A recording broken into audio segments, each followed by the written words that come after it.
As you heard in the last video, when I take epilepsy medication and I'm sitting with no stimulus, even though I have a lot of pain and I could be doing better, oh my God, I could be forming the best sentences. You heard in my last video me push real hard through my nervous system to talk like I would do, not in pain, with epilepsy medication when my neurological disorder is being treated. But also, you probably heard the oh my God, it hurts. It's my GI. It's just, God, they did this to me. Simple words like they did this to me, you did this to me, you are responsible, take responsibility. Simple phrases, or like, I didn't do this to myself. I have my own problems to deal with.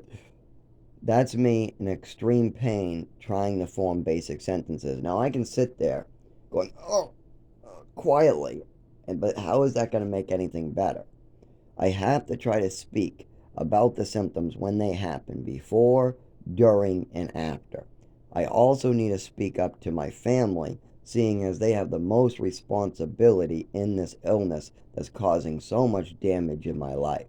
I mean, it's the main reason why I don't drive. I mean, yeah, oil, global warming, hurting animals, those are all good reasons also, but knowing in the back of your head you can't move your feet and arms properly all the time, and wanting to drive so badly at 16, getting your learner's permit, and then having your father treat you like shit every time you ask to show you how to drive. No, I'm too busy. And then a week goes by in a program. No, I'm too busy. And another week goes by. I only see my father on weekends. He spends the first day on the weekend having me clean the house. And I can't get out of cleaning his house just to have him show me how to drive. So that leaves one extra day. Because remember, the first day is mow his lawn, do his house. The second day is open, we have church, and that's about it. So we go to church, I ask him, can you show me how to drive now? No, I'm too busy today. And then he goes off to look at paperwork in another room. Then he drinks a martini at 6 o'clock in the afternoon after he eats supper. Or he goes out to eat. He has no time on his hand. He gotta go out to eat and get that supper with his wife. He doesn't have time to show you how to drive on a Sunday. He got church. He got to go out to eat, and he has some paperwork to look through in another room.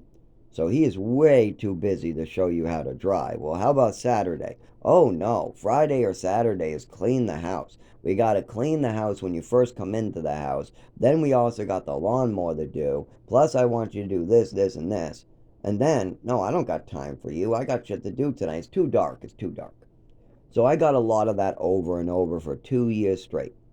I never once got to use my learner's permit, except for with Dan in a parking lot one time.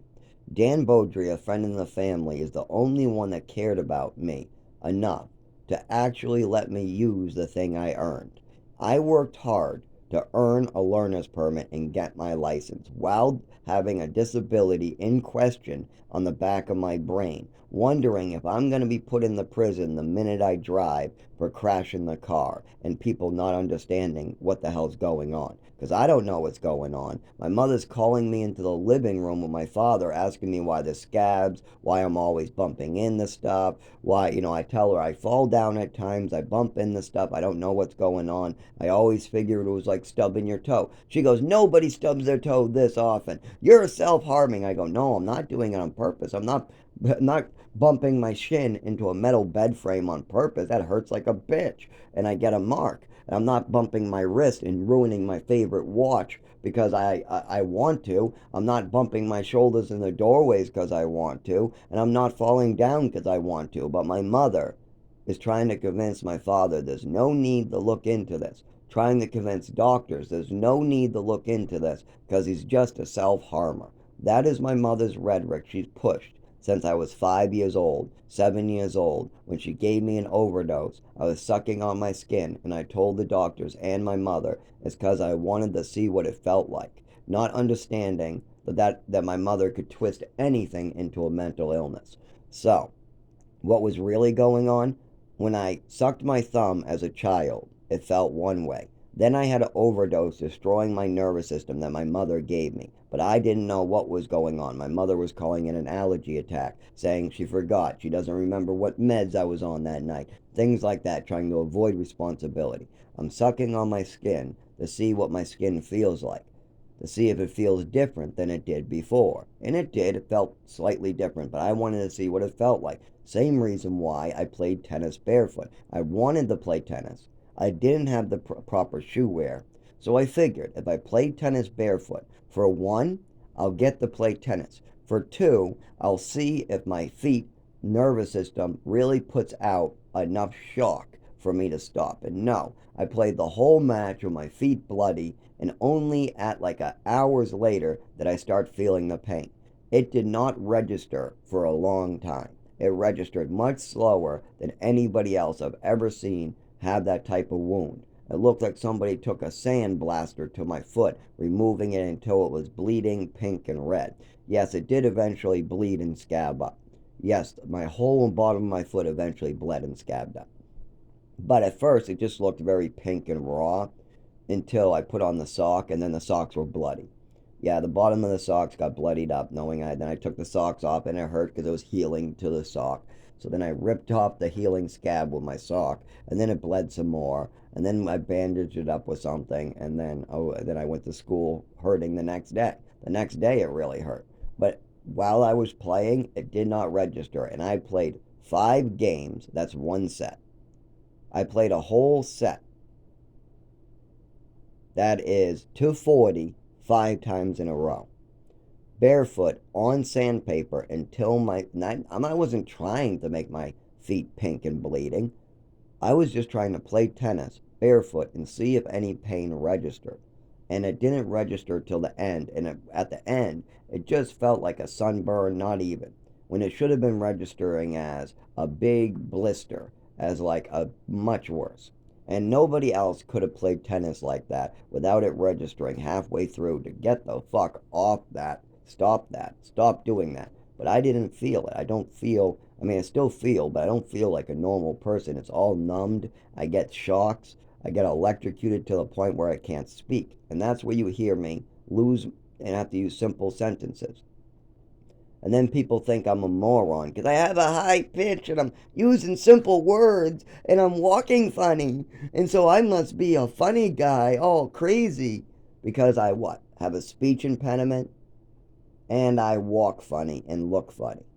As far as I know, looking funny isn't a crime, talking funny isn't a crime, and lots of people have speech impediments that are geniuses. Just look at Stephen Hawking. He walks funny, he looks funny, he literally speaks funny, but he's considered one of the greatest minds in the United States. But me, I look funny, I talk funny, I can't move my nervous system right, and all of a sudden that means that my brain is useless?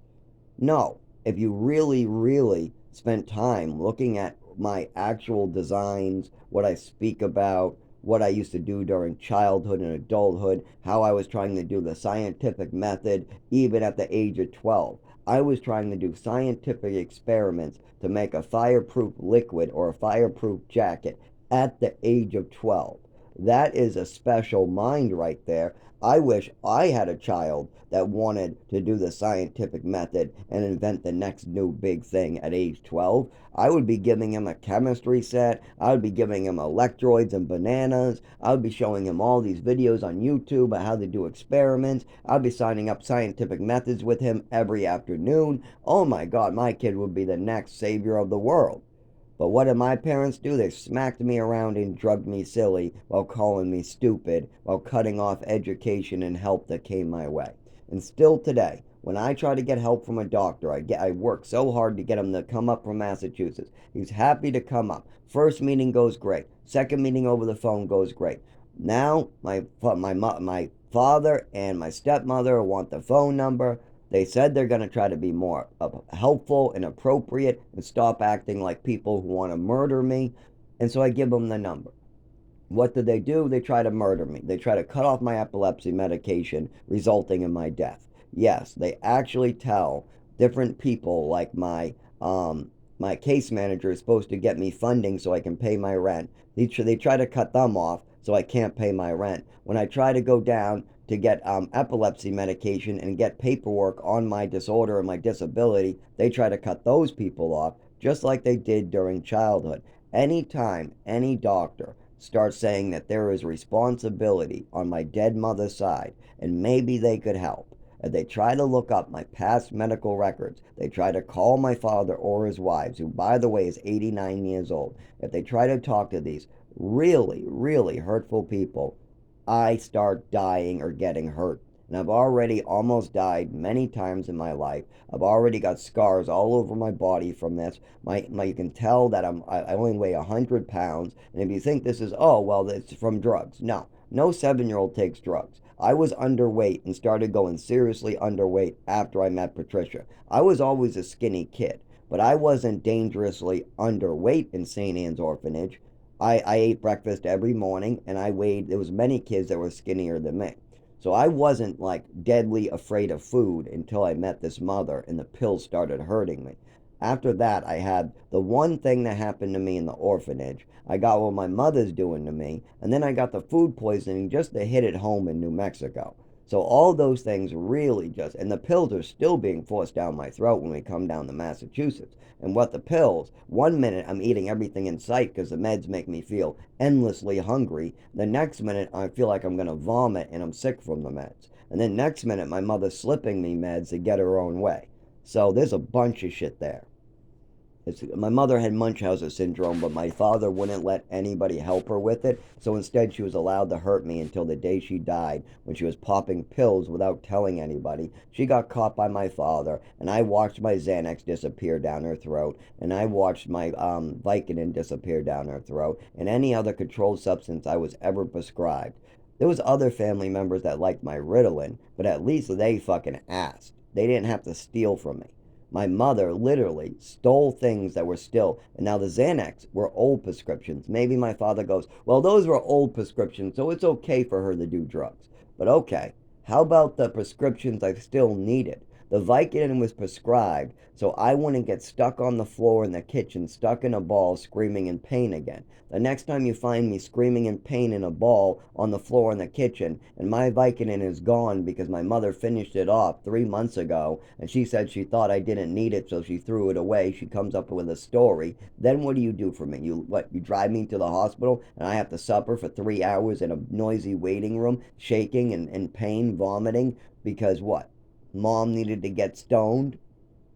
Oh, that's okay, right? Those were still valid prescriptions that I still needed. It was a PRN for Vicodin in case the migraines and the shakes and whatever slammed me to the ground comes back. The doctors called it a migraine, but they had no idea what's causing these headaches or migraines. Well, it was the drugs. It's the drugs my mother had me on and was giving me on the planes and giving me when I was a child. It's the drugs. It's all the drugs my mother and father forced into me and tried to brainwash me into taking. And my mother even convinced me that I had illnesses I didn't have and gave me phrases that I had to tell the doctor. And I was dumb enough, I had enough faith in my mother and father. I believed in them. I jumped when they said jumped. I did what they told me, so much so that the doctors heard me repeat these things that my mother told me. When my mother told me that I had depression, I thought I had depression. When my mother said this means this, I thought it meant this. It's just that simple. When your mother tells you at a young age that there's a tooth fairy and all these other phrases, you believe it. And those are only ones that are unbelievable. A fairy coming in your room, going under your pillow, you stop believing that by 8, 7, something like that. But, or maybe the Santa Claus by 7, or whatever. But how about a phrase like a made-up illness that only doctors know about? If your mother brings you to the doctors and you come home and she tries to convince you of a story that you have an illness at the age of 10, are you going to believe her? Of course you are. But see, my father and my family were the adults that could have stopped this. They saw enough to know my mother was hurting me. Even my own nephew saw me getting smacked around with a ruler.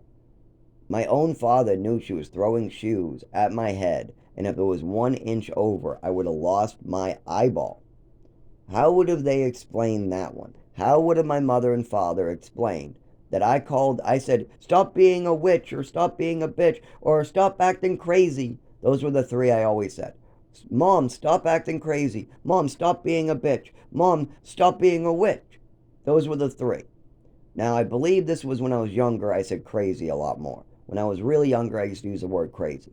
Then my mother would chase me around the house, shaking stuff at me, wagging her finger, calling me names. I would try to go to my room. She would chase me up there, smack me around on the stairs, pick up a shoe, throw it at my head, and what happens when the heel hits my eye? Did they say I did it to myself? Of course they do. That's just the type of people my mother and father are. My mother throws a shoe, takes out my left eyeball, and then they bring me to the hospital saying I did it to myself. That's exactly what they would have done. I guarantee it. My mother can never take responsibility for her own actions. I know that for a fact. She did lots of these things. Like, for instance, when I felt like it bothered me that my mother was throwing stuff at me, and I brought this up into a group with a therapist and stuff like that. My mother said it never happened. He's lying. But if I had a mark like my eyeball popped out, what would she say then? She couldn't say I'm lying then, could she? Instead, she would have to say, oh no, he's a self-harmer. He popped out his own eye. That's exactly what I was afraid of. Because I was afraid that with that unregistered gun in that house in Chelmsford, that I would wind up dead one day. And my mother would take that gun, blow me in the head, my dead body, I mean. She would take the gun, shoot me in the head, the dead body, and then put the gun in my hand, so that way she wouldn't be responsible for whatever she did to me. I was afraid that one of these situations that my mother put me in would wind up with me dead on the floor. And I'm still worried about that today, because I know now what she did to me, and now I know the consequences of my mother's actions. And if I don't get treatment, it's suffering, pain, living in the woods, and death. Those are the most common, as well as not being able to get medical care is a big problem because of the way my mother treated the doctors, me, the stories she told were ways to avoid doctors from helping me. If you try to make your son to be out some storyteller, some liar, then when he comes forward with what's going on with him, nobody will believe it. But what lies did I ever tell about the doctors or my health? I didn't say any. I was never any big liar. It wasn't like I made up lies. I had fun like any other kid. I mean, if we're counting fun and games, my brother is a big liar. He made up all different types of stories with tire irons and who knows what else. He had Mount Mud. I mean, those are all fun and game stories. But I'm talking about actual when we're being serious. When we're serious, my mother lied through her teeth every chance she got, even when it came to Epicac punishments. I got her to admit it later, but she lied 40 times before that. I had to go, let me guess, Mom, you're going to lie, say that you don't remember, it's a fantasy, and then now you're going to lie right through it like you don't remember. And then because I called her out, she goes, no, well, okay, yeah, I gave you extra medication, so what? So she told the truth only when you told her that she was going to lie first. If you didn't say that sentence ahead of time on my mother, she would go straight to lying. He's lying, it's a fantasy. So she would lie while calling me a liar. And she did this mostly with doctors. Her most common time was at doctors, so they would write it down. Because then the new doctors, 3 years from then, after she's moved me 3 times, they only see the writing. Mother says that she knows he did this and he's lying. But you don't get anything else. You don't get the in-person impression. So when you change doctors like that and you're having them write paperwork, it's just a big snowball going downhill. You know, my mother shoved me in a big snowman, pushed me down a hill to die, and now everybody's throwing snowballs while I go down the hill. You know, my father's just trying to throw as many snowballs away down that. We got to make sure he dies. Let's throw at least 5 more pounds of snow on that ball. Yeah, that's going to slam into that brick wall down the hill. But while it goes down, let's add some weight. We need Zach to die from this. We don't want anybody to find out that he was pushed at the top of the hill by my wife. That's a good enough analogy for you. That's exactly what it is, too. During childhood, I was a normal child, just playing in the snow. At age 7, or 5, 6, 7, 8, 9, on and on, my mother decided to start drugging me. So she took my jacket off of me, making me cold. Then threw me into a big snowman, a big pile, a big thing that was gonna be a giant snowman, just a big ball of snow. She threw me inside of this big ball of snow, then threw the ball down a giant, steep snow hill.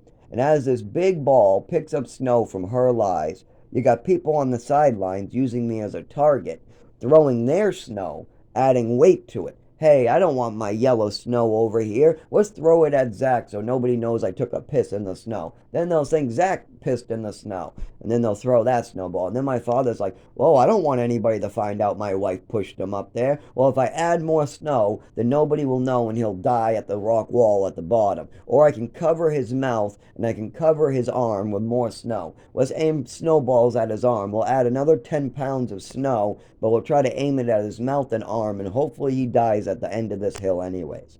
And that's pretty much what's going on. We got doctors. We got my mother and father and whoever meets my father and goes into Fantasyland. This isn't based off any real evidence. It's not like anybody saw me do anything. I haven't even driven in my whole life. I'm 32. Until this is handled, I still don't get to drive. So while my father's playing get out of jail, get out of trouble, get out of whatever, avoid responsibility games, I'm over here still waiting to drive and take care of my health. I want to get my disability established so I can drive and go back to work. They want me in a hole, dead, so nobody knows what they did.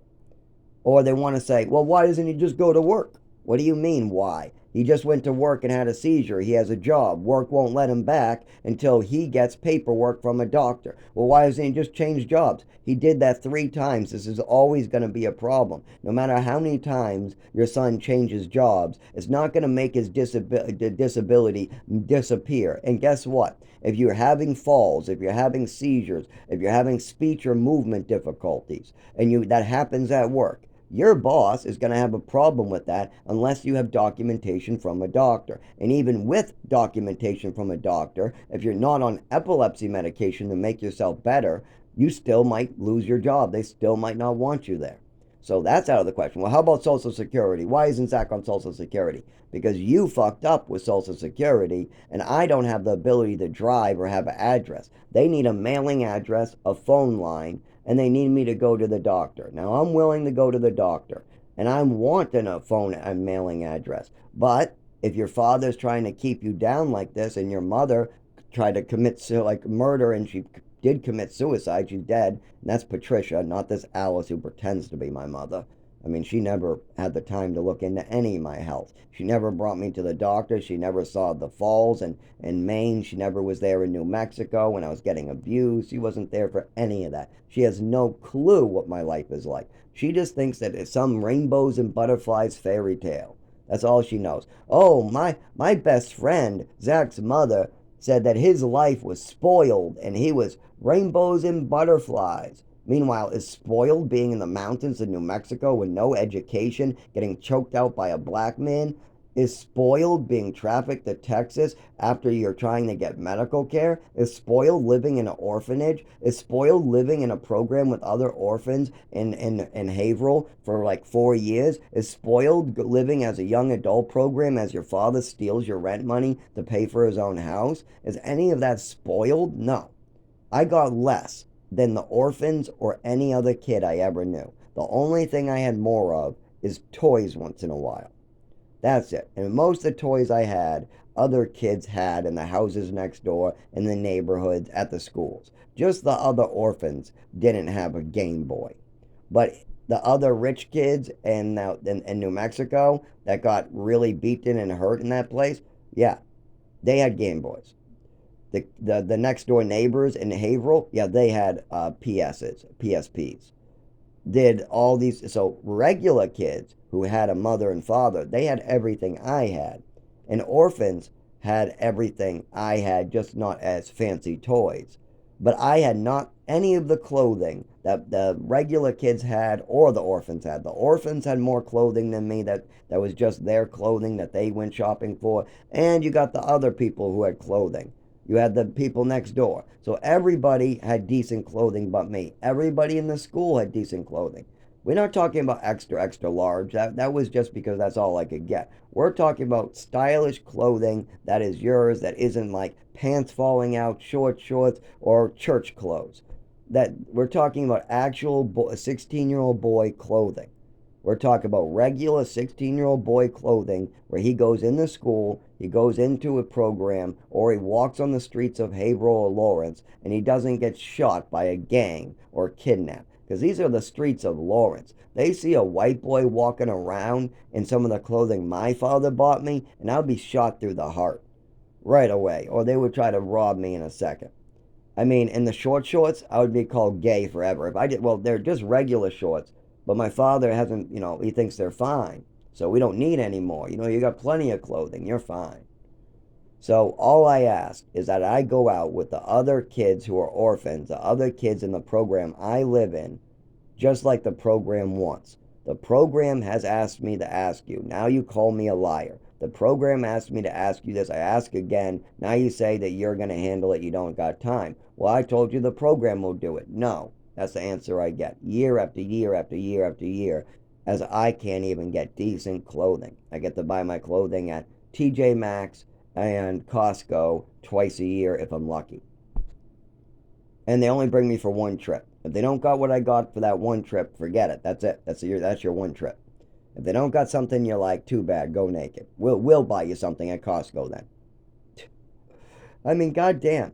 I can't even, at the age of 16, I can't even go out and pick up my own goddamn clothing with my own goddamn clothing check that my father's lying about and keeping for himself. I mean, he talks about braces being so expensive. Well, how about all the money you waste on New Mexico and these psych doctors and all these other psychiatrists and the psychiatrist in Boston, all these ventures my mother wanted to go out to? How about all the vacations and all the shit you're going on? Couldn't have you just easier just hired a nanny with all that money and then been done with it, and then it's just my mother and a nanny, and then if my mother does something like drugs me, I can tell the nanny, and maybe the nanny looks into it and reports it because she's a grown adult that actually cares about children. I mean, there's 100 different ways you could have saved money, and you could have paid for the frickin' braces 100 times over with just the money from New Mexico. Plus, you got that money back. You got a settlement back. Well, I lost out on more education in Maine. You bought and sold properties to double your money. So you're making 30 grand back off of me. You spent your money and you got what you wanted. You wanted me attached. You got me attached more than ever.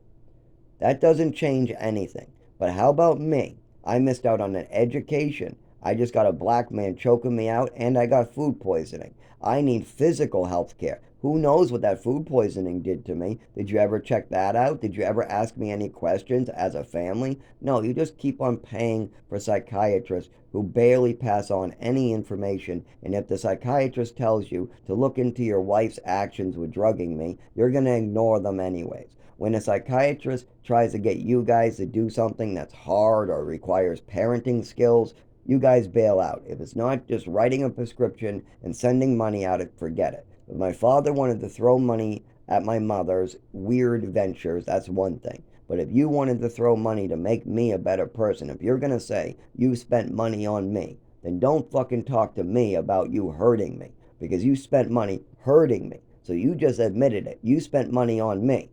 Hurting me. That's the key word. We don't know if it did any good or bad. We know you spent money on New Mexico.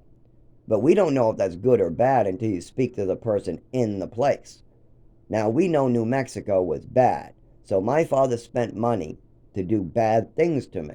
And then he sued them to recoup his losses just to bring me to Maine to buy and sell properties, holding more education from me, keeping me from doctors and teachers. Meanwhile, his wife tries to homeschool me and plays a game with a list of paperwork that was just printouts because there was no teacher and he just sued the place, so they're just sending him anything to shut them up.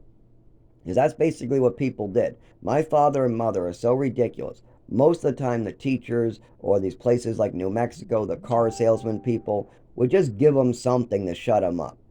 That's it. Just throw them a bone that means nothing. Oh, they want all Zachary's classwork? Well, there is no classwork. He built a goddamn hut out of glue. And we read him a book. We read him a book about Indians. And before that, we had no teacher. So what do we do about these parents that just sued us and want the kids' classwork, but there really wasn't any classes? And they're not talking to the son, obviously. They're not even spending any time getting to know what happened to him in there. If they did, they would understand there's little to no classes. But instead, they're believing the gobbledygook and the double talk they got over the phone. So they ask for classwork and they get a bunch of random printouts that I never saw before. Now, it's very obvious that almost all that paperwork I never saw before. But does it occur to my parents that maybe there's a reason why I'm acting like I've never seen most of that before? Like maybe I never did see some of it. Like maybe I never saw the star constellation paperwork. Because at least 90% of what they sent my parents, no kid in that entire place via Santa Maria ever saw any of that printout stuff. And you could tell it was just printed out and sent. They're all printouts. They're just lesson plans that were printed out and sent over. But they weren't anything that I was ever working on while in St. Anne's. So, when my mother tried to homeschool me with this random paperwork that was just randomly printed out of books and most likely online or something. It was probably the books. It was probably some books they grabbed and printed out. But anyways, what do you think they did? Oh, my mother yelled at me. You should know this. You should know this. Know this stuff already. Oh, I tell you to know this. You better know it already. You should know it. You should know it. My father was a little better. Zach, you do it this way. Yes, you add this and you put this. You don't seem like you know much of this. That's my father, a little more logical. While my mother just says, you should know it. Now I'm getting mad at you. When my father's not around, she's putting me in a room and she's disappearing. Probably to drink. She used to day drink behind my father's back. I don't think my father knew about that, though. Well, maybe he did. And he just didn't want to talk about it. He did have a lot of things that he saw my mother do and then would ignore like he never saw it before.